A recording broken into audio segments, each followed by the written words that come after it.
말씀이 살아 움직이는 교회 성도의 사랑이 넘치는 교회. 네, 성도 여러분 안녕하십니까? 네, 행복한 안식일입니다. 행복한 안식일에 성도 여러분을 만나 너무나도 기쁘고 즐거운 시간인 것 같습니다. 성도 여러분은 어떠한 미래를 꿈꾸면서 살아가십니까? 5년 후에, 10년 후에, 혹은 15년 후에 우리의 인생은 어떻게 달라져 있을까요? 그때까지 좀 생각을 하시나요? 과거에는요, 많은 젊은 사람들이 이러한 생각으로 살았다고 합니다. 한 5년 전, 6년 전만 해도 욜로라는 말이 굉장히 유행했습니다. 욜로라고 하는 말이 무슨 말이냐면, your life, you only live once. You only live once라고 하는 뜻이랍니다. 당신은 한 번밖에 살지 못합니다. 그러니 뭐라고요? 현재를 즐기십시오. 라고 해서 우리 젊은 사람들이 뭐 자기가 하고 싶은 여행도 가고 뭐 레저 스포츠도 하고 그다음에 뭐 악기도 배우고 현재를 즐기는 삶을 많이 살았었습니다. 그런데 시간이 많이 지나면서 경기가 어떻게 돼요? 점점 나빠지니까 요즘에는 욜로라는 말을 많이 듣습니까? 아니죠. 쏙 들어갔죠. 들어가고 요즘 젊은 세대들은 미래를 위한 준비를 하려고 합니다. 특별히 20대는 어떤 걸 준비하냐면 내가 이대로 살면 정말 미래에는 희망이 없다. 집도 절대 살 수 없을 거다. 그러니 뭘 해야 된다? 투자를 해야 된다. 그렇게 생각합니다. 30대는 무엇을 생각할까요? 나는 일도 잘해야 되지만 모두 잘해야 된다. 투자에도 성공해야 된다. 라고 생각합니다. 그리고 40대, 50대는 이제 뭐를 준비해야 된다? 노후를 준비해야 된다. 그렇게 얘기들을 합니다. 근데 주위에서 다 그런 얘기들만 하니까 뉴스에도 그런 얘기가 많이 나오고요. 또 뭐 작년 10월부터 사상 최고치의 투자 전략들이 이루어져서 뭐 이런 얘기하면 좀 관심이 없으신 분들도 많겠지만 뭐 코스피가 사상 최고치를 뚫었다 뭐 이런 얘기들도 합니다. 주변에서 이런 얘기가 계속 들리니까 저도 미래를 좀 생각하게 되었어요. 그래서 나도 좀 돈도 좀 모으고 투자 좀 해야 되나? 그런 생각이 많이 들었습니다. 저도 언제까지나 이렇게 교회에서 제공해주는 사택에서 살 수 없지 않습니까? 우리 은퇴하신 목사님도 계시지만 사택이 아니라 본인 집에 사시잖아요. 그런데 저는 은퇴해도 우리 학교에서 저에게 연금을 주지 않습니다.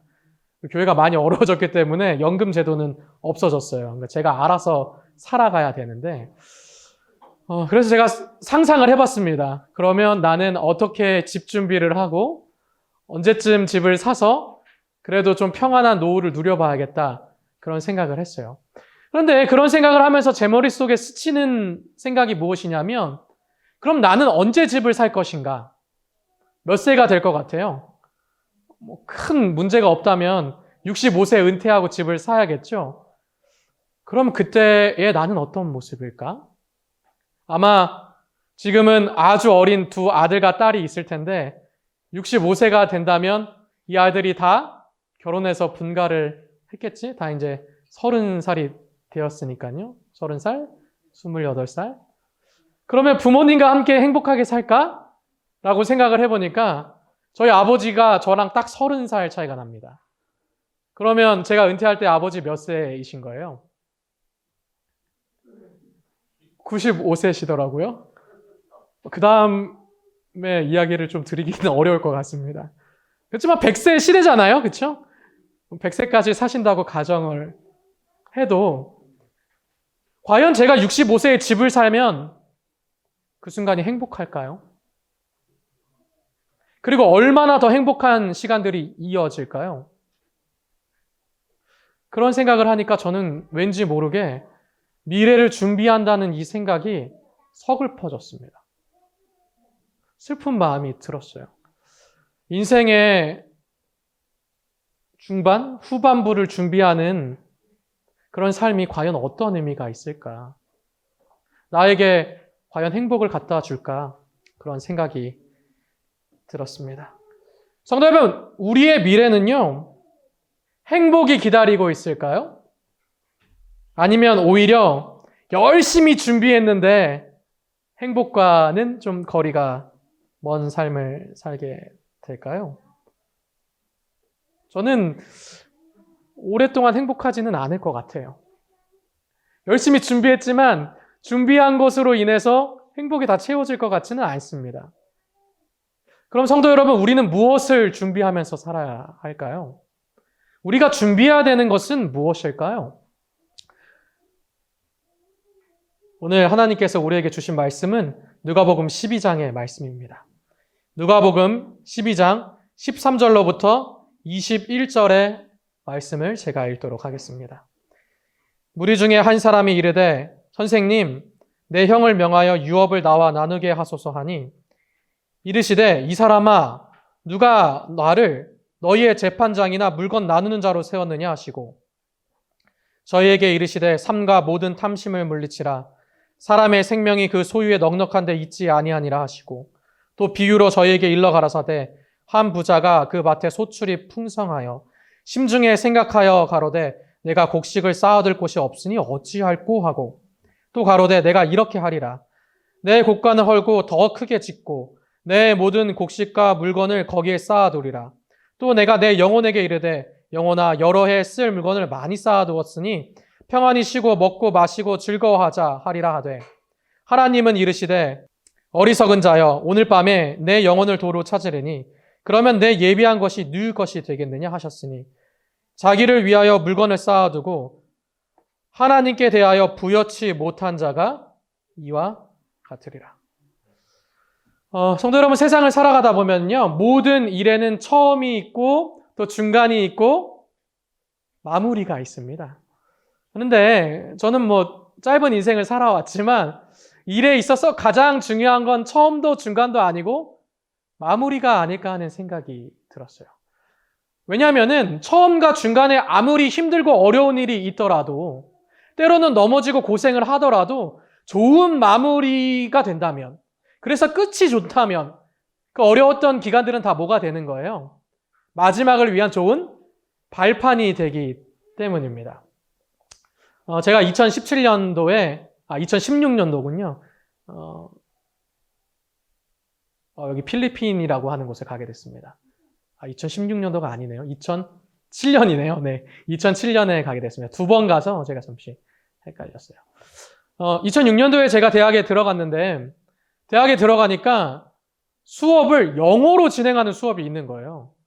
그래서 지금도 기억이 나는데 갑자기 미국 교수님이 들어오더니 수업을 다 영어로 하는 겁니다. 근데 제가 영어를 잘 못했거든요. 그래서 앉아서 수업을 듣는데 앞에서 교수님이 뭐라고 말씀은 하시는데 도저히 저는 이해할 수가 없는 것이죠. 이해할 수 없는 말을 듣게 되면 어떻게 됩니까? 그 수업은 굉장히 재미가 없어져요. 그리고 졸음이 몰려옵니다. 그래서 때로 제가 이렇게 설교를 할 때 우리 성도 여러분들이 졸고 계시면 내가 이해할 수 없는 말을 하나, 제가 그런 생각이 들 때가 있습니다. 근데 저는 막 졸음이 몰려오고 막 이해할 수가 없는데 옆에서 같이 수업을 듣는 우리 학생들은 교수님이 뭐라고 얘기했는지 모르는데 막 웃는 거예요. 그럴 때 더욱 박탈감을 느낍니다. 나는 이해가 안 되는데 상대는 재밌는 얘기를 하셨나 봐요. 막 웃는 거죠. 그래서 제가 안 되겠다 싶었어요. 그래서 1학년을 마치고 2학년이 되자마자 제가 필리핀으로 떠났습니다. 저 혼자 어학연수를 떠날 수는 없었겠죠. 저희가 넉넉한 형편이 아니었기 때문에. 그런데 이미 저희 동생과 저희 어머니가 필리핀에 계셨기 때문에 그러면 거기 가서 좀 비벼보자. 그렇게 생각을 했습니다. 그래서 휴학을 하고 한 학기만 쉴 생각으로 필리핀으로 떠났습니다. 어머니와 동생이 살던 지역이 바로 이 대학이 있던 지역인데 이 대학이 어떤 대학이냐면 필리핀 UP 대학교입니다. 그래서 University of Philippin이라고 해서 이제 필리핀의 서울 대학교죠. 필리핀 사람들은 아직도 이 UP 대학교에 대한 향수와 로망을 가지고 있어요. 왜냐하면 이 대학교가 1960년대, 70년대만 해도 우리 한국에 있는 서울대학교 못지 않았습니다. 세계 50위 안에 드는 아주 훌륭한 대학이었어요. 필리핀에서 오셔서 잘 아시죠? 굉장히 좋은 학교입니다. 지금도 좋은 학교죠. 근데 지금은 이제 서울대학교랑 포항공대에 밀려서 뒤에 가 있죠. 근데 그것은 뭐 대한민국 경제 발전 속도와 이제 필리핀의 경제 발전 속도의 차이 때문입니다. 그래서 아직도 그런 로망이 있는 학교예요. 그래서 저희 어머니가 가장 좋은 학교 근처에서 이제 교육을 해야지 이제 아이가 더 공부를 잘할 거다 하는 생각을 갖고 계셨어요. 맹모 삼천지교라고 하잖아요. 원래는 필리핀에도 삼육대학교가 있습니다. AUP라고요. Adventist University of Philippines 이라고 해서 삼육대학교가 있는데 문제는 거기는 한국인들이 많이 있어요. 그래서 영어가 좀 천천히 느는 거예요. 한국말을 많이 쓰니까.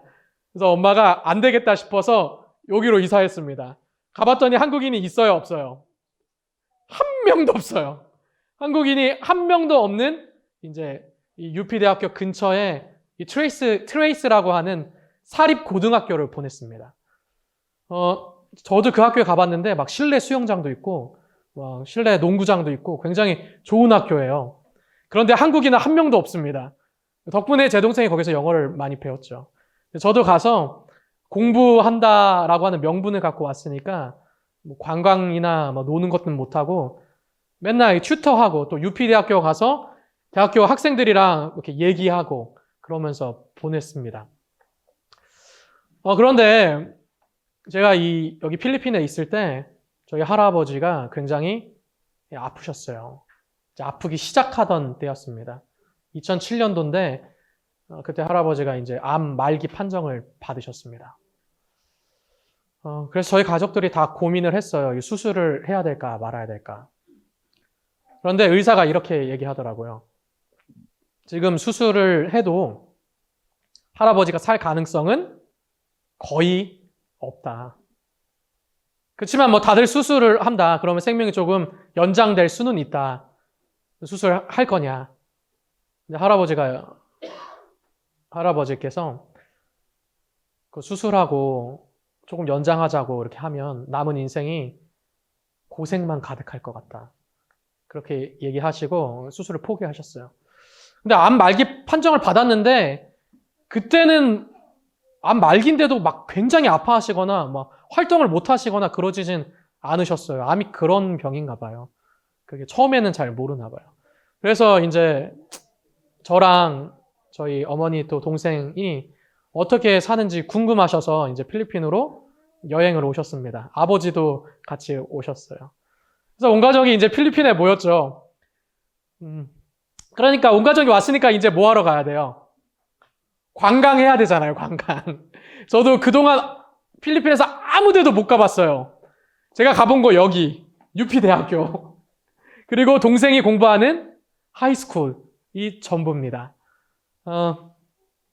그래서 그러면 우리 이 마닐라 근처에 또 집 근처에 괜찮은 관광지가 어디 있나 이렇게 좀 찾아봤습니다. 물론 그때 바다도 갔던 것 같은데 바다보다 제가 지금까지 기억나는 곳이 어디냐면 팍상안이라고 하는 폭포입니다. 이런 폭포예요. 이 팍상안이라는 폭포가 세계 7대 명소로 알려진 아주 유명한 폭포입니다. 그래서 저도 처음 가서 이제 여기를 보트를 타고 이 폭포까지 이렇게 쭉 올라가는 거거든요. 그래서 보트 가격을 지불하고 또 관광비를 다 지불했습니다. 그런데 올라가는 길이 얼마나 멋있고 아름답던지 지금도 제 기억에 생생해요. 양쪽에 보면 이게 깎아질 듯한 절벽이 있지요. 그런데 그 절벽이 이렇게 나무로 이렇게 가득 차 있습니다. 그리고 자세히 보면은 이 절벽 사이로 뭐가 뛰어다니고 있을까요? 한국에서는 동물원에나 가야지 볼 수 있는 원숭이가 여기 종종 볼 수가 있어요. 그리고 뭐 거기 가이드 말로는 여기 가끔 악어도 있다 이렇게 얘기했는데 그거 사실인지는 모르겠어요. 근데 그게 기억이 납니다. 그래서 올라갈 때까지는 너무나도 기분이 좋고 행복하게 올라갔습니다. 그런데 이 팍상안이 한국 사이에서는 또 다른 별명이 있어요. 팍상안 폭포에 가면 기분이 팍상한다 라고 불린답니다. 제가 그 이유를 몰랐어요. 근데 관광을 끝내고 나서 그 이유를 알았습니다. 물론 좋은 사람들이 필리핀에 굉장히 많지만 한국도 그렇잖아요. 관광지 가면 뭐 쓰기 십상이에요? 바가지 쓰기 십상이죠. 어느 나라 가나 다 똑같은 것 같아요. 근데 박상한 폭포에 갔는데 우리는 어떤 폭포를 기대했을까요? 뭐 나이아가라나 이구아스 같은 건 아니더라도 그 정도 사이즈를 기대했잖아요. 그리고 마지막 폭포에 도착하면 폭포는 이런 모습입니다. 기분 팍상하죠? 한국에서도 볼 수 있는 그런 폭포가 기다리고 있습니다. 중간까지는 너무 멋졌죠. 그래도 중간까지 멋있었기 때문에 그래도 뭐 폭포가 마지막에 이러면 어떻습니까? 기분 좋게 나왔어요. 그런데 거기서부터 정말 기분 팍상하는 일이 있었어요. 분명히 우리가 보트 대금을 다 지불했어요. 여행비도 다 냈어요. 그런데 보트에서 딱 내렸을 때 갑자기 보트를 운전하셨던 두 분이 뭐를 요구하는 겁니까? 돈을 더 요구하는 겁니다. 뭘 줘야 돼요? 다 잘하시네. 여행을 많이 다니셨나 봐요. 팁을 줘야 됩니다. 그런데 보통 팁을 얼마 주면 되냐면 한 100페소에서 200페소 주면 되는 겁니다. 그러면 충분히 감사함에 대한 표시가 되겠죠. 그런데 이 배를 몬 사람이 얼마를 요구했냐면 500페소를 요구했습니다. 500페소라면 지금은 환율이 바뀌어서 좀 떨어졌겠지만 당시에 제가 있을 때는 환율이 30원이었거든요. 그래서 500페소면 거의 뭐 15,000원에 해당하는 돈이었어요. 그러면 그 돈이면은 필리핀 물가로 사실 상당한 돈이었거든요. 저도 일주일 동안 500페소면 충분히 쓰고 살았어요. 그걸로 용돈 쓰고 살았습니다. 근데 한국 돈이면 사실 많지는 않죠. 그래서 저는 그 분들이 500페소를 요구해서 저랑 아버지는 남자들은 그래요. 우리가 여행 기분 좋게 했는데 마지막 기분 상하지 말자. 그냥 500페소 주자. 그렇게 얘기를 했습니다. 한 사람당 이제 500페소씩 주면 그때 보니까 한 5만 원에서 9만 원 정도 줘야 됐더라고요. 그래서 여행지 가서 9만 원 주고 기분 안 나쁘게 오는 게 낫지라고 저희는 생각했어요. 근데 저희 어머니랑 동생은 거기 오래 살았잖아요. 특히 어머니는 뭐 4년, 5년 살았기 때문에 이미 필리핀 물정을 다 알아요. 그러니까 500페소 준다, 못 준다? 못 준다고 하는 거예요. 내가 지금 다 아는데 무슨 500페소냐. 전에도 왔었다. 100페소 주면 된다. 어머니께서 그렇게 말씀하시는 거예요. 그랬더니 어떤 일이 벌어졌을까요? 배를 몬 사람들은 왜 500페소를 안 주냐. 막 화를 내기 시작하고 어머니는 무슨 500페소냐. 나 여기 산다. 막 이야기를 하면서 서로 막 짧은 영어로 막 계속 싸우는 겁니다. 그때부터 정말 기분 팍상했어요. 제가 지금까지 기억이 납니다. 결국에는 얼마를 줬을까요? 여자들은 대단해요. 어머니가 이기시더라고요. 결국에는 이제 한 사람당 200페소씩 줬습니다. 100페소에서 200페소 주면 되는 거예요. 그리고 나서 돌아오는데 마무리가 안 좋으니까 그날의 여행이 즐거웠을까요? 아니면 아쉽고 기분이 안 좋았을까요? 아쉽고 기분이 안 좋았어요. 근데 반면에 저는 필리핀에서 이제 2017년이죠. 여행을 갔었는데 그때는 환경이 좋지 않았는데 기분이 굉장히 좋았던 적이 있습니다. 그때는요, 제가 필리핀으로 청년 전도사로 봉사하러 갔어요. 그리고 거기 학생들과 함께 맞는 몇 명이 모여서 이제 필리핀의 팔라완이라고 하는 곳으로 이제 여행을 갔습니다. 우리 필리핀에서 오신 아이미 집사님이 여기 계시는데 속으로 이런 생각하실 수도 있어요. 필리핀에 산 나보다 더 여행을 많이 다녔네. 이렇게 생각하실 수도 있습니다. 다들 필리핀 분들이 저한테 그렇게 얘기하시더라고요. 근데 저는 어디 가면 여행이 남는 거라고 생각합니다. 그래서 용돈을 모으고 또 교회에서 저에게 수고한다라고 조금의 수고비를 주셨어요. 그래서 그거 모아서 이제 팔라완으로 여행을 갔죠. 근데 그때는 부모님이랑 같이 갔던 게 아니기 때문에 제가 돈이 있습니까? 없습니까? 거의 없잖아요. 이제 모으고 간 거니까 비행기 당연히 못 탔죠. 그래서 바탕카스라고 하는 곳에 가서 배를 타고 들어갔습니다. 근데 저희 목적지가 이 팔라완 엘리도라고 하는 곳인데 팔라완에 도착해서 엘리도로 가려면 거기서 또 못 타야 돼요. 버스를 타야 됩니다. 근데 길이 포장이 하나도 안 됐어요. 버스도요, 뒤로 안 젖혀져요. 그런 버스를 밤새 타고 갔어요. 거의 6시간 넘게 탔거든요. 그렇게 막 진짜 힘들게 갔더니 숙소도 막 좋은 호텔이었을까요? 아니에요. 그냥 우리나라 뭐 그냥 펜션 정도? 그런 정도의 호텔이었어요. 좋은 펜션만 가보셨거든요. 5만 원 정도 주면 갈 수 있는 그 정도 펜션입니다. 우리 성도 여러분 생각하시는 막 수영장 있고 그런 데가 아니고 그냥 미사리 정도 가면은 이렇게 뜨문뜨문 있는 그 정도 펜션이었습니다. 근데 유럽 사람도 많고 여행객들이 많더라고요. 근데 그때까지 이 팔라완이 개발이 안 됐기 때문에 그런 것들만 이제 있는 거예요. 그러니 이제 시골 필리핀 사람들이 성도 여러분, 우리나라도 그렇죠. 너무 친절하고 너무 좋으십니다. 그래서 차를 타고 가다가 이제 타이어에 펑크가 나잖아요. 그러면 그냥 주변에 있던 집에서 나와서 자키 들고 와서 이렇게 막 갈아주세요. 시골 분들이 마음이 너무 좋아요. 그래서 여기는 막 개발되던 시점이니까 사람들이 어땠을까요? 너무 친절하고 좋은 거예요. 그래서 그 환경은 좋지 않았는데, 그 사람들이 너무 친절하고 좋으니까 이 자연 환경 때문에 모든 여행이 즐거웠습니다. 그리고 같이 갔던 사람들이 누구였어요? 여기 보면 학생들이잖아요. 그러니까 서로 다 이렇게 마음이 맞는 거예요. 그래서 제가 힘든 여행이었지만 이게 마무리를 하고 돌아오니까 그 여행이 너무나도 즐겁고 행복한 추억으로 지금까지 남아 있습니다.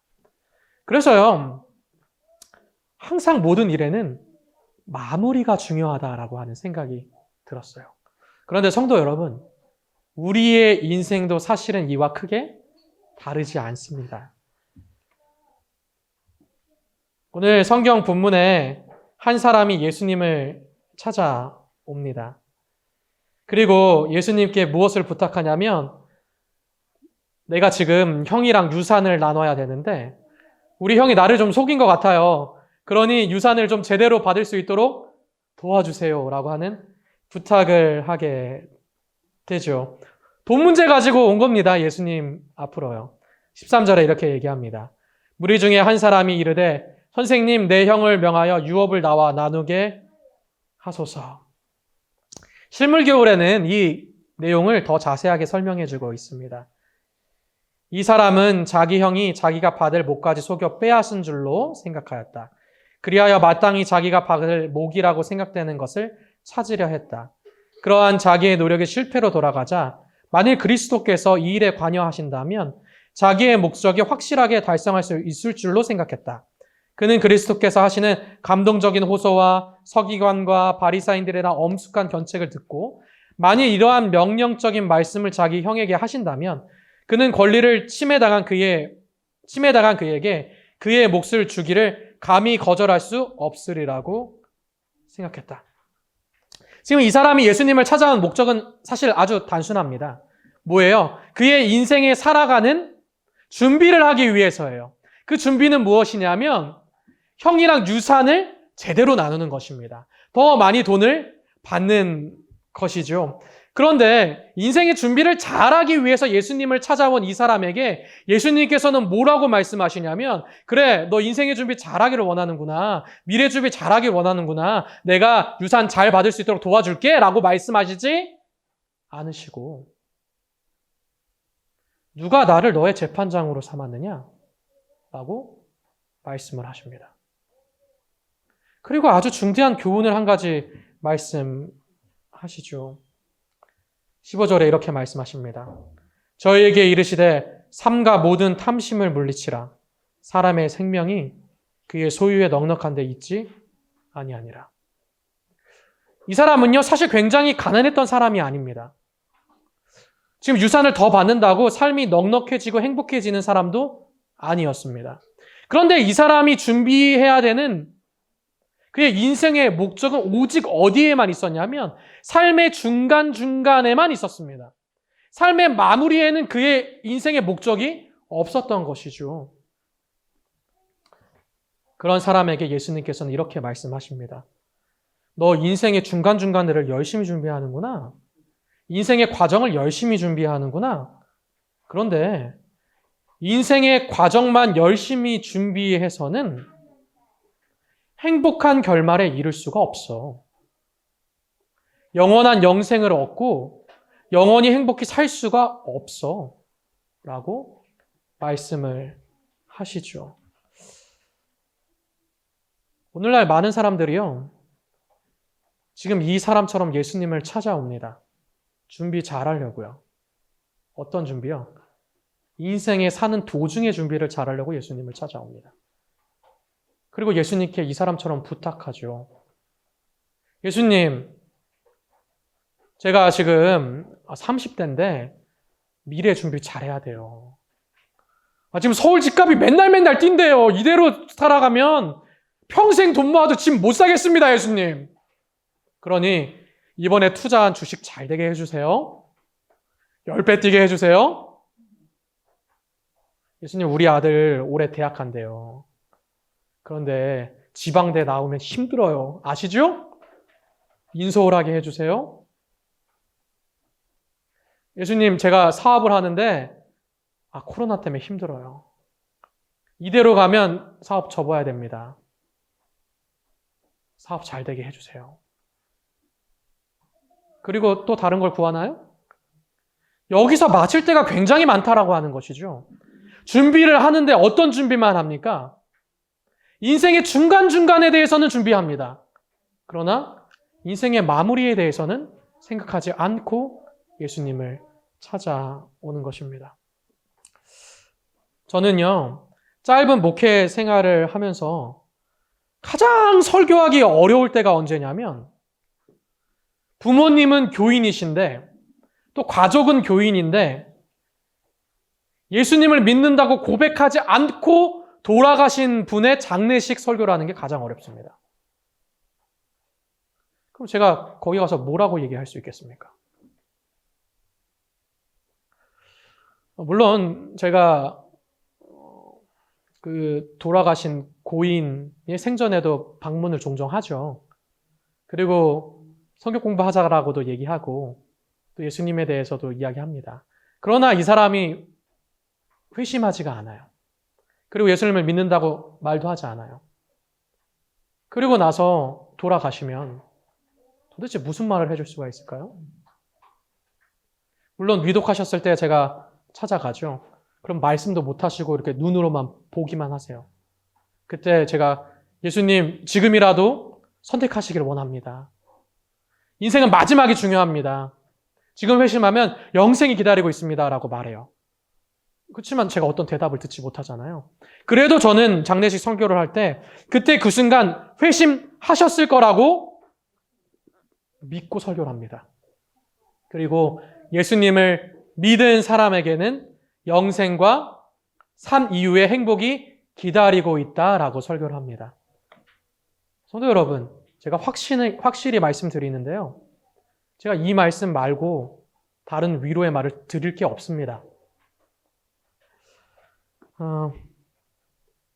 마지막 준비를 하지 않으면요. 그 이후의 행복은 없습니다. 삶의 준비를요. 중간중간 아무리 최선을 다해서 해도요. 인생의 마무리에 대한 준비를 하지 않으면 그 뒤의 행복은 영원히 없는 것입니다. 실물교훈에 이렇게 이야기합니다. 성령께서는 그로 하여금 썩지 않고 더럽지 않고 쇠하지 아니하는 기업을 받을 후사가 되라고 호소하셨다. 그는 그리스도의 권능의 증거를 보았었다. 그때야말로 자기 마음에 있는 가장 큰 소원을 크신 선생님께 아뢰 수 있는 기회였다. 그러나 번연의 천로 역정 가운데 나오는 쇠스랑을 가진 사람처럼 그의 눈은 세상만을 주목하고 자기 머리에 있는 면류관을 보지 못했다. 오늘요, 예수님께서 들려주시는 이 비유 속에 부자는요, 아주 미래에 대한 준비를 열심히 한 사람입니다. 우리 세상의 기준으로 볼 때 이 사람은요, 훌륭한 사람이에요.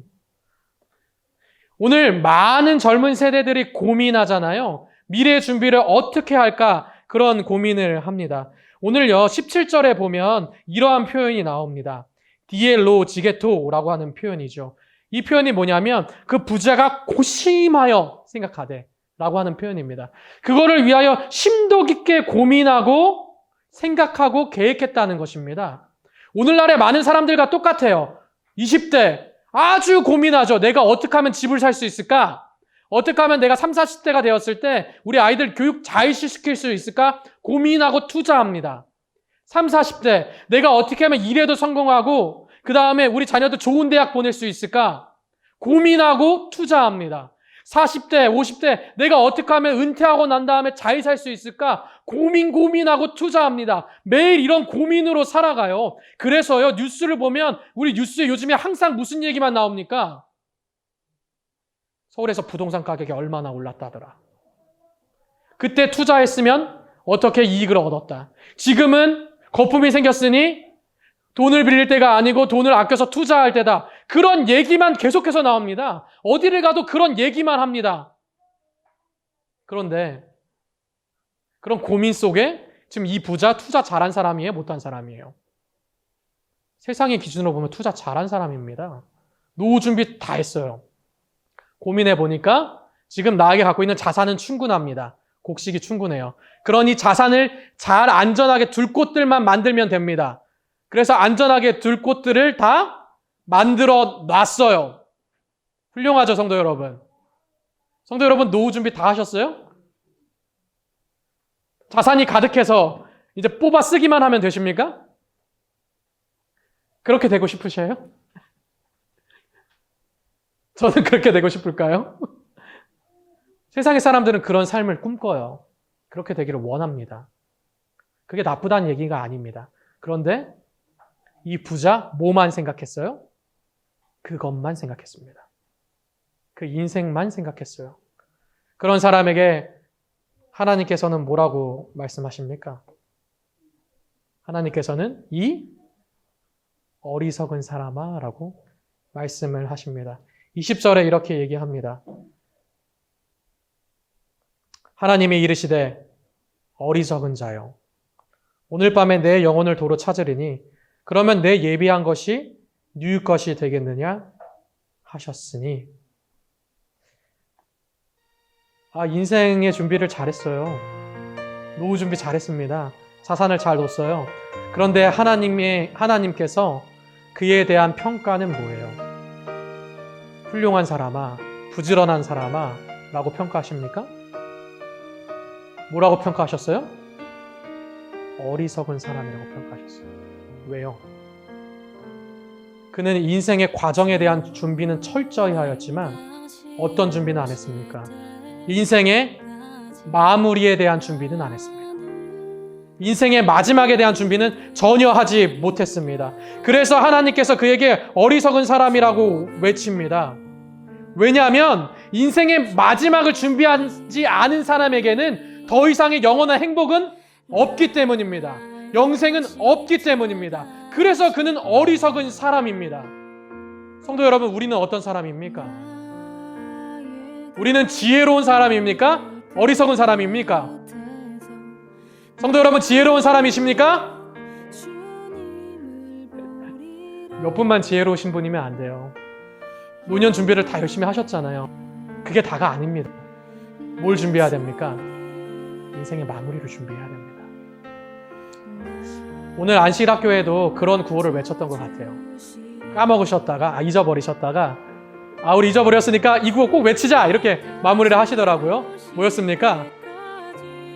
주님 오십니다. 준비합시다. 이거였죠?